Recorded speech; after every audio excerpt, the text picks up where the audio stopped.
I'm a nigger. I'm a nigger. But I see it. White people are sitting there with pieces of paper standing outside. We need more Andrews. More Andrews come. You know? They want more of the brown skin, especially the women. The white women have betrayed you. They love caramel. Take it from me. They love it. They're begging for nigger dick all day. So that must be.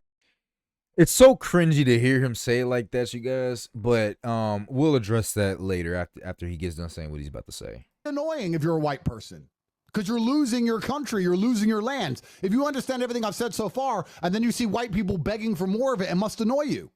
It must also annoy you that people come to your white countries and shit on the natives all day. That must piss you off that they come to your country that your grandfather died for, and it's your land, and they come and say, fuck you, and fuck this country. That must annoy you. I completely understand. That would be an annoying, frustrating thing. I get that. I understand if you're a white man, you must be annoyed when you see people come from God knows where and shit all over your country. But they do that because of all the white people who go, hi, come here and shit on our country, please. Well, then what the fuck do you want? You know, there's natural selection in the universe. Power vacuums get filled. There's no such thing as empty space. You know? It's like if you get rid of one street gang, another street gang just takes the land instantly.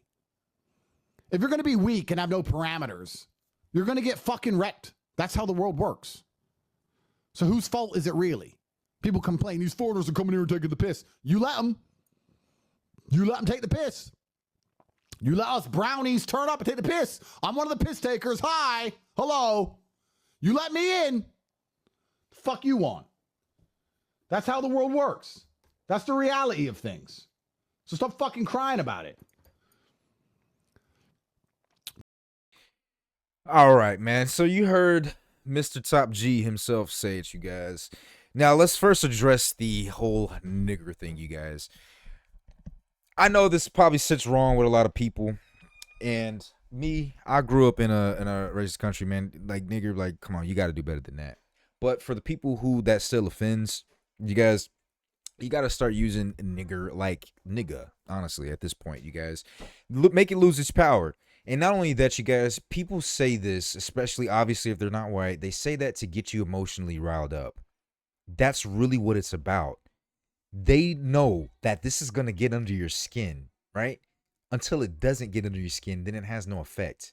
You get to truly see the impotence as well as the low level thinking of a person who says, nigger, nigger, nigger, nigger, nigger, oh, you're just a nigger. To me, that just screams country bumpkin, bro. I grew up in the country. That's exactly what I see. I immediately go back to the Carhartt, Copenhagen chewing, beer toting, jumping over the bonfire. Like, bro, that's really what I think of whenever someone says nigger. Like, it's so lame. You gotta not get emotionally riled up, you guys. Especially like, come on. Why do you think Boondocks made a whole episode about nigga moments? Nigga moments shows it's just what it's the lack of emotional control that a lot of black people just show. It's the lack of emotional control. That is what a nigga moment is. Your primal instincts override logic. You've got to, like, nigger isn't even, like, it don't even affect me anymore. Like, for real. Like, you, like, that shit is just like, it's like, you got to think of it like nigga or water. You know what I'm saying? At this point, it's not to say that you shouldn't get offended by it. Yeah, you should, you know, you'd be like, oh, I see you're trying to offend me. I think you should do a little bit better, right? The whole goal is to get you emotionally riled up to put yourself in an incriminating position, right? There's better ways to do it. There's other ways around it. And that's what I think you should do, right? So we'll say that first off.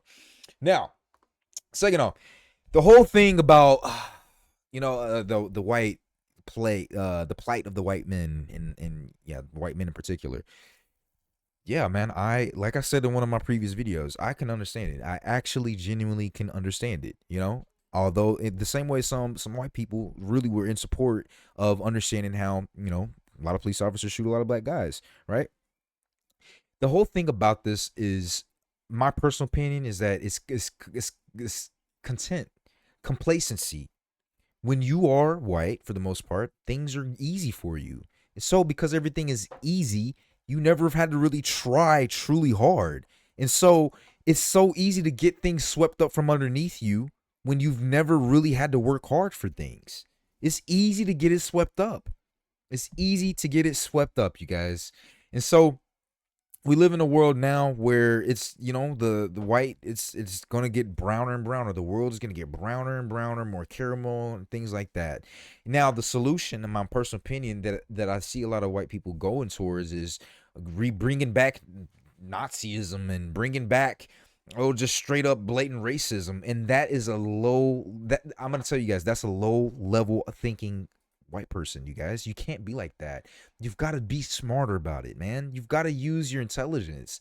And if that's the way that they're going, it's done in good intention on their side, right? They're trying to spread the seed to more white people their way, but it's not gonna really, it's like, come on, dude. You're like, the rules, things that are going on, the way the world is right now is done from more powerful white people, right? Than you. Then, like, if you're a white person, hold on. All right, you guys. So, in my personal opinion, the way that the right way, and I know this is probably going to rub some people the wrong way, right?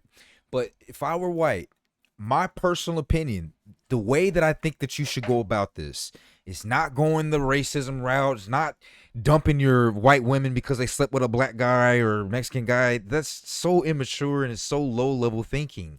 The way that you truly should do it, that is so much more effective, is think of yourself as a saboteur, right? Infiltrate, cooperate, learn the ways of black people, learn the ways of Mexicans, learn the ways of Indians, learn the ways of all the races, because they still, at the end of the day, look at you as the white man as an authoritative figure. You will never gain power or trust when you obviously don't have much of it to start with, right? Being white is just not enough anymore, right? So one of the things that you need to do now is you need to learn how to speak the languages, learn how to, and get involved with them, cooperate with people. You're going to almost always be looked at as the authoritative figure. You need to be competent enough to lead. You've got to be competent enough to lead. I can't tell you how many times I've been denied sales. I've been denied positions because of the way I look. The game that I talk is great. My intelligence is off the charts. Oftentimes 3 times better than everyone else around me. But because I don't have the tone, I'm not white, I don't get those positions. You just don't, you know what I'm saying? And so this is what I mean. Like, there's a better way to do it. It's a different world now. You can't just be contemptual anymore. You're outnumbered. You're outnumbered at this point. And if you're not outnumbered now, you will be in the future. You need to learn the ways. Don't be like, you need to speak American when you come to this country, boy. I don't know that damn Spanish. Can I speak to American? Like, it's so country bumpkin. That shit is so 1800s, man. Like, those are the white people who were peasants. Like, you don't want to be like that. You've got to separate yourself from the crowd. Be a conquistador. Be a fucking, you know what I'm saying? You better believe that if I'm telling you this, I've already obviously thought about that. So I've got a contingency plan to to counteract that. But I'm obviously not going to tell you guys that. Actually, I probably will, because at the end of the day, one thing that the person can't take away from you is your fucking soul and your mind. As long as, you stay out of the wrong people's hands that have the power to do that, right? So, but with that being said, man, what do you think about that? That's what I truly think, man. Andrew Tate is kind of onto some things right there, but this is a better way to do it, you guys. I think truly you need to start learning Spanish. You need to start learning Japanese. You need to start being a leader to your white ladies. Stop trying to judge them for wanting to go off into other areas and stuff like that. No, be like a Dan Bazarian. Get a whole bunch of white women around you and impregnate all of them type shit. You know what I'm saying? Like, this is, I think, is a better way to do it. It's a much better way to do it. Get a whole bunch of, Hispanics, blacks, or whatever, and introduce them to certain white people so that you got them into your grasp. You can control them. You got to think smarter about this, you guys. You got to think smarter about it. So that's my personal opinion on it, man. With that being said, it's your brother Trey. See you guys in the next one.